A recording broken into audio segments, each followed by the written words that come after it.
누가복음 15장 8절에서 10절까지 보겠습니다. 이제 양 한 마리를 잃어버린 것에 100마리 중 한 마리를 잃어버린 것에 대해서 이야기하고 이제 드라크마에 대해서 이야기합니다. 드라크마.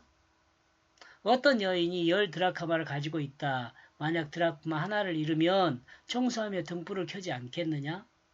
그리고 부지런히 그것을 찾을 때까지 찾는다. 이렇게 되어 있습니다. 본문의 내용은 앞에서 언급하고 있는 잃어버린 양 한 마리를 찾은 기쁨을 표현하는 비유와 유사하다고 생각해 볼 수 있습니다. 만약 이것이 사실이라면 잃은 양을 찾은 기쁨을 강조하는 것이라 생각해 봅니다. 이 잃은 양이라는 것은 잃은 하나님의 백성을 찾는 것을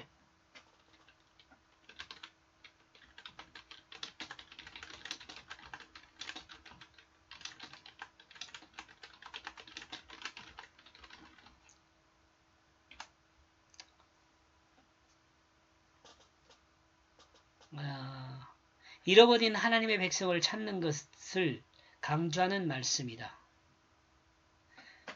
이 찾는 기쁨을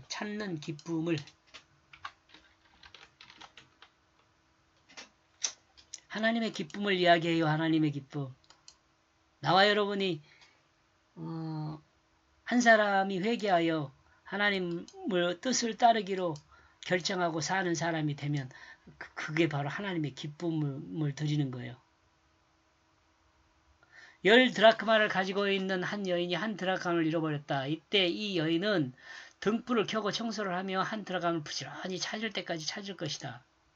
이와 같은 상황에서 이와 같은 행함은 이와 같이 행하는 것은 모든 사람이 생각하고 행할 수 있는 일입니다.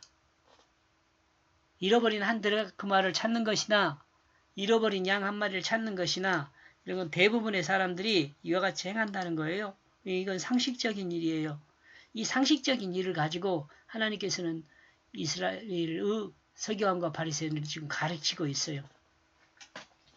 10 드라크마를 가지고 있는 여인이 한 드라크마를 잃어버렸다. 이때 이 여인은 등불을 켜고 청소를 하며 한 드라크마를 부지런히 찾을 때까지 찾을 것이다. 이와 같은 상황에서 이와 같이 행하는 것은 모든 사람이 생각하고 행할 수 있는 일이다.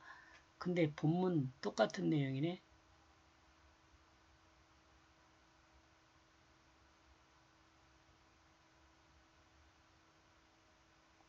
모든 사람은 각각이 주님의 잃어버린 한 마리 양이며 한 드라크마입니다. 나와 여러분도 그럴 수 있어요. 하나님의 말씀을 듣는 모든 사람은 하나님을 잃어버린 양이나 드라크마입니다. 9절 그러므로 그녀가 찾으면 그녀는 불러 모아 그 벗들과 이웃들에게 말하고 있다. 너희는 나와 함께 즐기게 되어라. 왜냐하면 내가 나의 잃어버렸던 그 드라크마를 찾았기 때문이다. 드라크마는 로마의 데나리온과 동일한 무게의 헬라 은전입니다. 이게 헬라 돈이죠. 헬라 돈. 데나리온은 남자 한 사람이 하루 품삯입니다. 한 데나리온. 그리고 드라크마란 단어는 의미는 붙잡다는 의미를 가진 드라소마이란 단어에서 유래합니다. 이런 점에서 생각하면 10 드라크마를 붙잡고 있는 여인이 한 드라크마를 잃어버리게 되면 잃어버린 드라크마를 찾기 위해 등불을 켜고 청소를 하면서 찾게 되는 것은 당연한 것이라고 상식이라고 주님이 이 서기관과 바리새인과 모인 사람들에게 가르치고 있는 거죠. 또 이것들을 생각하면서 또 생각해보면 히브리어 야곱의 이름이 붙잡다라거든요. 히브리어 야곱의 이름이 붙잡다는 의미를 갖고 있듯이 드라크마도 붙잡다라는 의미를 가지고 있는 것을 생각하면 의도적으로 드라크마라는 단어를 사용한 것으로 생각해 볼 수 있어요. 이 다른 데나리온이나 뭐 다른 돈도 생각해 볼 수 있잖아요. 근데 지금 드라크마를 사용한 이유가 거기에 의미를 가질 수 있다는 거. 그리고 이방인들을 대표하는 것이 헬라인이거든요. 헬라어 은전이라는 점을 생각하면 이방인이라 할지라도 붙잡고 있는 사람을 찾으신다는 이게 무슨 말이냐면 하나님 말씀을 붙잡고 있는 자를 하나님께서 찾으신다는 거죠. 그 의미를 전달하고 있다는 생각을 해봅니다. 이 말씀은 복음이 이방을 향해 열려 있음을 또 생각하게 하는 거죠. 지금 이때 당시 예수님이 이렇게 가르쳐주고 있을 때는 복음이 이방을 향하여 펼쳐나가지 못했어요. 그러나 지금 예수님께서 이렇게 가르치고 있는 것을 생각해 보면 이때에도 복음이 이방을 향하고 있다는 것을 우리가 생각해 볼 수 있게 되는 거죠. 그리고 그 한 드라마카를 찾으면 친구들과 이웃들에게 말하고 그 기쁨을 나누게 된다. 이는 잃어버린 양 한 마리를 찾은 것과 똑같죠. 똑같은 기쁨이라고 말합니다. 이는 앞에서 잃은 양을 찾고 기뻐하는 것과 드라크마를 찾고 기뻐하는 것을 동일시 설명하면서 하나님이 잃어버린 자기 백성을 찾는 것은 너무도 당연한 것이라고 강조하여 설명하고 있다고 볼 수 있습니다.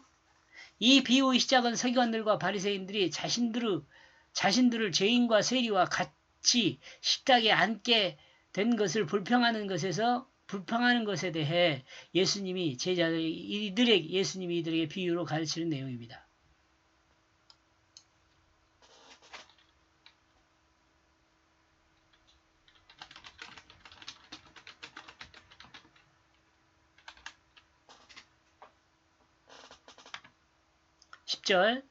이와 같기 때문에 나는 너희에게 말한다. 그 하나님의 그 사자들 앞에서 이것이 기쁨의 원인이 된다.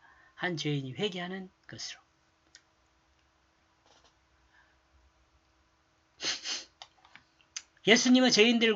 예수님이 죄인들과 세리들과 같이 식탁에 앉아 교제하는 것은 하나님이 기뻐하는 일입니다.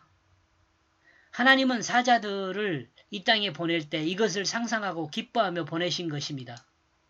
사자들을 통해 한 죄인이 자신의 잘못을 인정하고 회개하게 되는 것을 생각하시면서 그 기쁨으로 하나님이 그 사자들을 사람들에게 보내는 것입니다. 아마 지금 이 시간에도 여러분 그래요. 여러분에게 목사님들 또 여러분에게 전사님들, 권사님들, 장로님들, 집사님들 이렇게 여러분과 같이 이 신앙 공동체로 생활하는 것은요. 한 사람이 회개하고 하나님 앞에 돌아오는 그 기쁨을 위해서 하나님이 여러분에게 보내주신 귀한 분들이라는 것을 우리 서로 생각해야 합니다. 바리새인들과 서기관들은 하나님의 마음을 이해하지 못하고 있습니다. 주님이 이 땅에 오신 것은 죄인을 구원하기 위해 오신 것입니다. 죄인이 하나님 말씀을 듣고 회개하기를 원하심으로 하나님은 주님을 이 땅에 보내셨습니다. 이 성경을 잘 알고 있는 서기관과 바리새인들이 왜 이런 것들을 몰랐을까요? 이렇게 해서 8절에서 10절까지의 말씀은요.